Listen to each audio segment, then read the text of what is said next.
नमस्कार, मयुरीज किचनमध्ये तुम्हा सर्वांचं खूप खूप स्वागत आहे। आज आपण बनवणार आहोत शेपूची भाजी। त्यासाठी इथे मी 2 शेपूच्या जुड्या घेतलेल्या आहेत।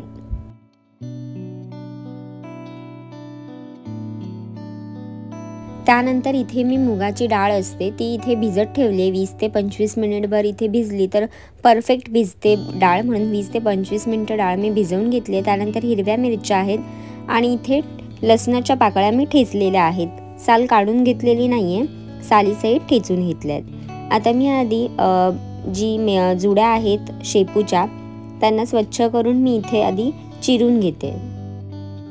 कोवळ्या देठापर्यंतच मी भाजी जी आहे ती साफ करून घेतलेली आहे। सुरुवातीला मी पहिली जुडी चिरून घेते, मग दुसरी जुडी सुद्धा चिरून घेईन, बारीक चिरायची आहे। जर तुम्ही मयुरीज किचनला अजूनपर्यंत सबस्क्राइब केलेलं नसेल तर लगेच जा, सबस्क्राइब करा आणि बेल आयकॉनवर क्लिक करायला विसरू नका, म्हणजे जेव्हा केव्हा मी माझी नवीन रेसिपी अपलोड करेल तेव्हा तुम्हाला त्याचं नोटिफिकेशन मिळेल। आता इथे माझी एक जुडी जी आहे ती चिरून झालेली आहे। मी दुसरी जुडी सुद्धा चिरून घेते आणि आपण हे सर्व एका भांड्यामध्ये काढून घेऊयात। आता मी इथे एका भांड्यामध्ये काढून घेतले आणि वरतून पाणी घालते, म्हणजे माती वगैरे काही लागलेली असेल तर जो गाळ असेल तो खाली बसेल आणि भाजीवर राहील, म्हणजे स्वच्छ धुवून घेता येईल आपल्याला। आता मी इथे पाणी घालून घेतलंय आणि मी इथे चाळणीवरती भाजी काढून घेते। तुम्ही नॉर्मल प्लेटमध्ये काढून घेतलात तरी सुद्धा चालेल।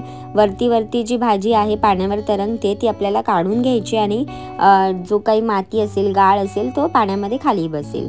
आता इथे आपण फोडणीला तयारी करूया। त्यासाठी मी तेल घालते, 1.5 चमचाभर इथे मी तेल घातलंय। त्यानंतर जो ठेचलेला लसूण आहे तो घालायचा, हिरव्या मिरच्या घालायच्या आणि त्यानंतर मी इथे मुगाची जी डाळ आहे भिजत ठेवलेली ती इथे घालून घेते।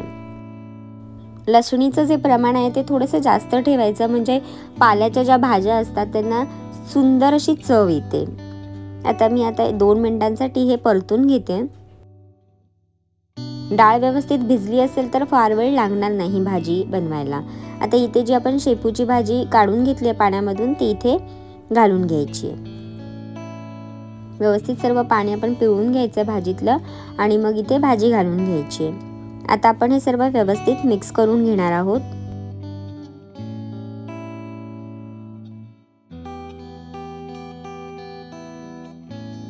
आता सुरुवातीला काय करायचं, जे पाणी असेल भाजी सोबतच त्याच्यामध्ये भाजी आधी शिजवून घ्यायची आपण। मीठ सुरुवातीला टाकायचं नाही, भाजीला जे काही पाणी सुटेल, जे काही प्रमाण असेल त्याच्यामध्ये भाजी शिजू द्यायची।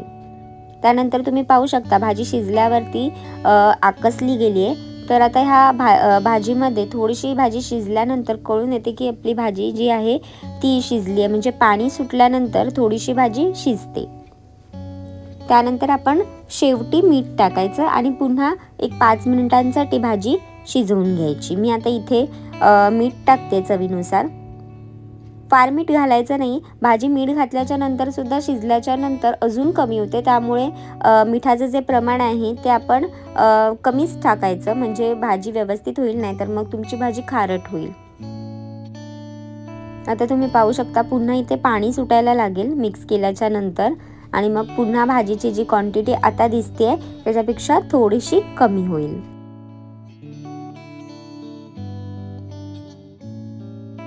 मीठ टाकल्याच्या नंतर व्यवस्थित मिक्स करून घ्यायचं हे आणि भाजी शिजू द्यायची। झाकण ठेवायची काहीही गरज नाही आहे, पाणी सुटेल त्या पाण्यामध्येच ही भाजी शिजून तयार होते। आता तुम्ही पाहू शकता मीठ टाकल्याच्या नंतर पाणी सुटलंय भाजीला, तर हे पाणी जे आहे ते आटेपर्यंत आपल्याला भाजी आहे ती शिजवून घ्यायची। पाणी आटल्याच्या नंतर आपली भाजी जी आहे ती खाण्यासाठी तयार होईल।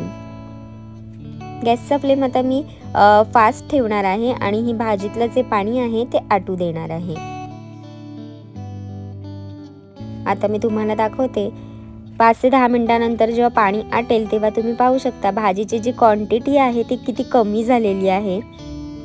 आता ही भाजी जी आहे ती खाण्यासाठी तयार झाली आहे। मी एका प्लेटमध्ये काढून घेते। शेपूची भाजी आपण भाकरीसोबत किंवा वरण भातासोबत, चपातीसोबत सुद्धा खाऊ शकतो।